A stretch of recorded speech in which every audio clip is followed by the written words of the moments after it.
Now, another way that you can address faith communities can assist people dealing with violence and abuse in the community is to make speaking about violence and abuse non-taboo. Make it speakable. Make it normal language. Give people, words that they can use. That this is just the norm. When I come to this church, I can speak about this with trusted folk.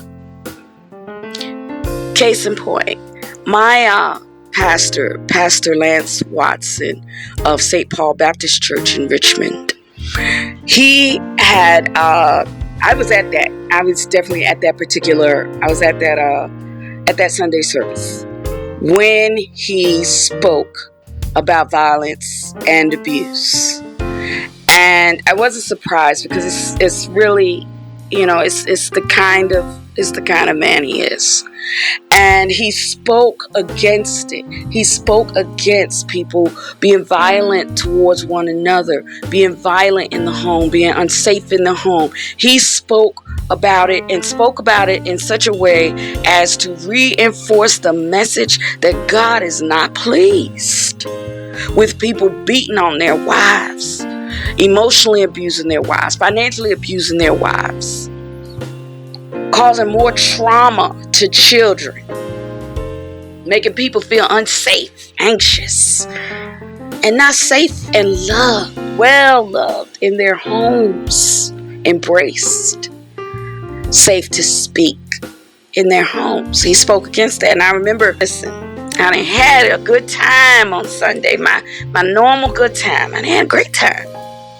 Come in on Monday knowing that, unfortunately, Mondays are days that when you work in domestic violence, those are heavy caseload days, meaning you're going to get a lot, if you work in tandem with the police department, you're going to get a lot of reports because when people are home together, it's not always a safe space for folks. So I'm going through those. And I decide, you know what? It's so many here today. I may as well just head on to the courthouse. Just let everybody know, look, I'm just stationed at the courthouse today because there's a whole lot of cases here. This is a heavy Monday. Anybody calls, anybody needs me, I'm at the courthouse because I know that the people are already going to be there getting protective orders because this is a bad Monday, right? So I get to the courthouse, and that I can recall, there were at least 4. By the end of that day, I had served 4 folks getting protective orders against people who were violent in the home. And these were necessary protective orders. Listen, when I say protective orders, nobody's rejoicing about a protective order, because a protective order means, please, you are begging somebody to please protect you from this person who claims they love you. This person who says he loves me, I am steps away from danger. This person has said or made me firmly believe that they will kill me. And this is a reality. So nobody rejoices over the protective order. What we're rejoicing over is, I hope we're doing this in time so that your mother can keep loving her daughter while she's here. Your children can keep getting what they need from you and loving you. All the people that love you, all the people at work who depend on you, the people in the community who depend on you, you're still here. And now I'm activated to join with the rest of, what we can do, whatever we can do to try to keep you here. By that end of the day, there were 4 folks who had spoken of being in one of the 3 services that our church would hold every Sunday because the new building wasn't built yet. And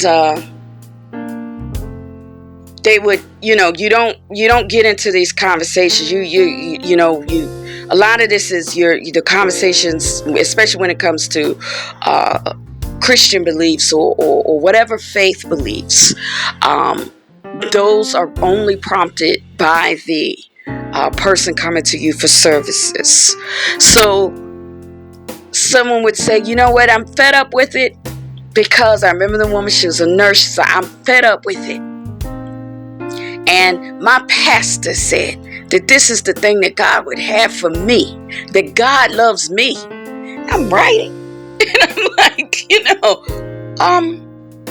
if you don't mind me asking, what pastor, what church should we be thanking for this? And 4 times, it was St. Paul Baptist Church, Reverend Lance Watson.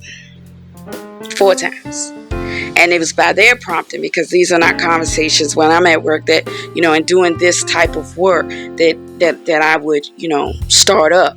But 4 times it was something along the lines of, because what did I tell y'all? Once somebody has some clarity on how they should be treated, and that violence and abuse is not of God, you cannot turn them around. You can't turn them around. Once they have that clarity, I don't have to be treated like this. The God I serve would not have me be treated this way. Once that person has that clarity deep within their heart, and they've accepted it and received it for themselves, you really can't turn them around if you wanted to. So what I say that to say, it was by their prompting and their leading of someone 4 times telling me in different ways, I don't have to put up with this. This is not for me. They were determined, bound. I remember the woman who was the nurse. She came in her nurse's uniform. That's why I can remember her so well all these years later. I remember that nurse's uniform. And I remember her saying, I came in before my shift, because, see, this has to be done. It has to stop now. And she had this, listen, I don't recall her having a purse, because I remember her hands just being kind of on her hips, like, look, we got to get this done and get this figured out now. I've been going through this for too long, and this is not what God would have for me. I'm out of his comfort, out of his comfort zone that he has provided for me. I'm a nurse. I have a career. I have money for me and my children. I don't have to live like this.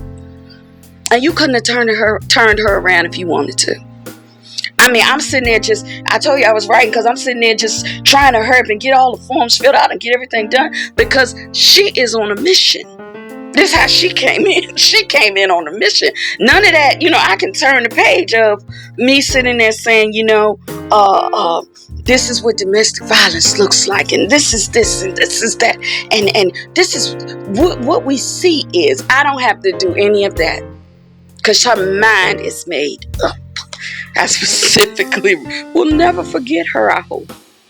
And so yeah, 4 times that happened. I remember one time it was even less eventful than that. It was just a few words and, come on, let's get this show on the road, because I don't have to put up with this.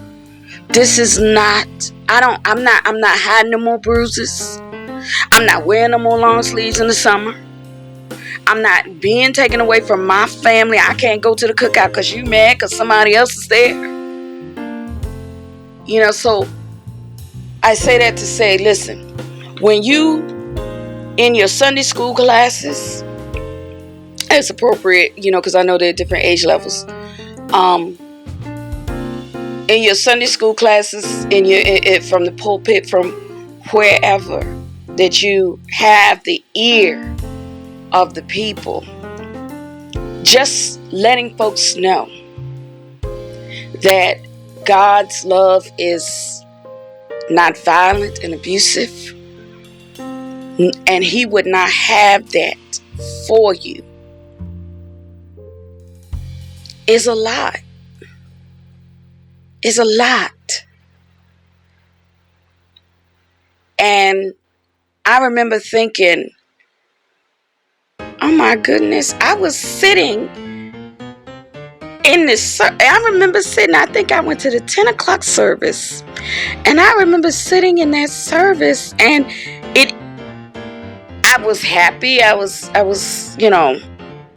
felt what I felt, but I just didn't know sitting in that 10 a.m. service that Sunday, I had no idea what all was going on. And just think, I always say, listen, just think, that was the county I was working in. I was working in Hanover County. That was the county I was working in. Now imagine, there's 3 services, all of them packed. That's duplicated all over the area. People are not just coming to, now first of all, let's look at the numbers a little bit. That's all over the area, so that's widespread. And then that's not just the people coming to court. How many therapists got calls that day to say, listen, I need some help? Got calls how many mamas got calls that day to say, mama, I haven't been telling you something because I thought I was trying to protect you, but I need my mama right now, and I need you to know that someone is hurting me. How many daddies got that call? Daddy, I need you. How many sisters? How many friends? How many people that we don't even know about got that call or that visit, what have you, to say, however they got it, to say, something's had a hold on me and had me in bondage, and in order to be free, I'm going to need your help. Lordy, how many people got that? That's just one little old me. Because I thought about that on the drive home. I was like, that's one little old you in Hanover County, Virginia. One little old you. And imagine that I was driving home thinking, oh my goodness, how many people got this safe, loving, healthy message just from that sermon on yesterday. Wow. Oh yeah, and how many people went to the church looking for more resources? You know that sermon you preached, that's me.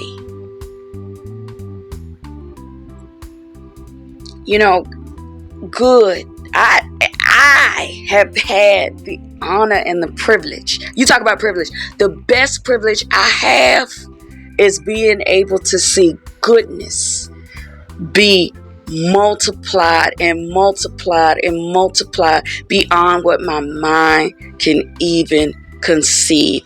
Yes, I do hear stories of rape and trauma and violence and beatings and shootings and this, that, and yes, they still come to me in my dreams. They still keep me up. I still suffer long-term chronic insomnia. But at the same time, I have had the honor and the privilege to have a front row seat and sometimes be a member of the cast to see goodness multiplied again and again and again. I mean, so much that my mind couldn't conceive that see something come back around and go, all of that from that. Wow. So when it comes to violence and abuse, I hope that is the goal for us, to just do our little good. Let's let our little light shine. Just do our little good where we are. The distribution channel and all that, that's not our concern. We don't even have to worry about that. All we have to do is do our little good, our little part, shine our little light. And you would be amazed again and again and again and again and again. Again and again. How good travels. I'm telling you. Anyway. Be great. Shine your little light. Do your little part. right where you are. Don't even worry about the distribution channel and how it's going to get going. Don't even worry about that. It's covered. All right, y'all. Be great. Bye-bye.